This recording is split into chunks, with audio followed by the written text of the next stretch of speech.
Hello friends and like-minded people. Thank you for watching my videos. Today we start our news with an interesting incident at the Russian Lukoil refinery in Volgograd. Ukrainian drones staged a fire show for local residents. As you can hear from their reaction, they loved it.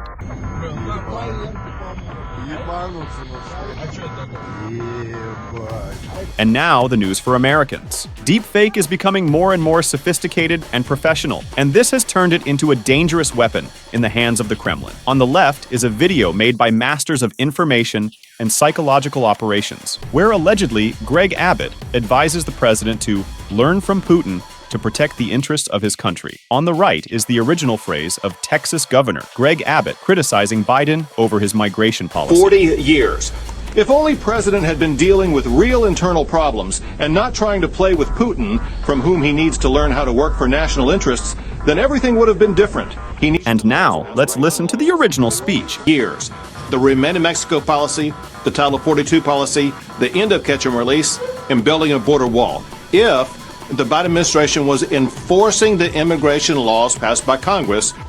The fake video is actively shown on Russian television, glorifying their ruler and humiliating the U.S. government.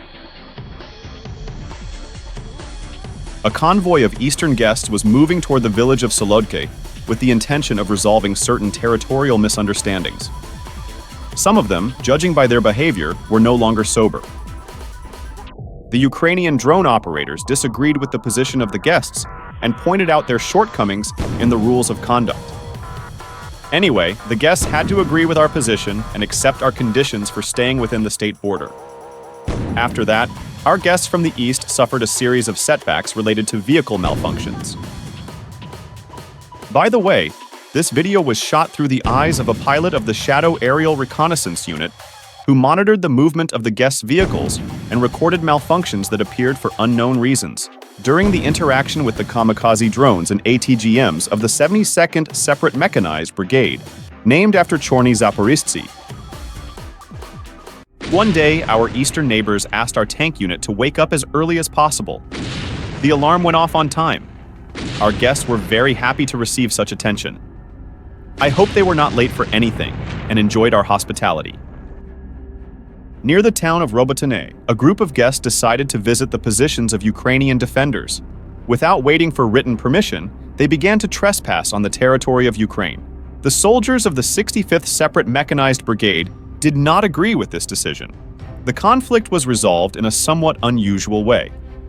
The guests were tired and went to rest. And this video is about how Russian guests came to watch the explosive fire show. Tickets for this cultural event were distributed in Russia. Our drone pilots showed incredible skill and left the guests delighted with what they saw.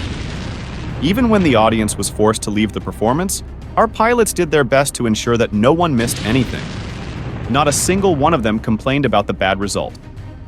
A Russian pilot has been shot dead in Engels, Russia. The Ukrainian Intelligence Directorate has reported an attack on the crew commander of the Tu-95 strategic bomber, Major Oleg Stegachev. He was involved in striking civilian targets in Ukraine and killing civilians. Stegachev suffered a gunshot wound, but it is not known whether he survived.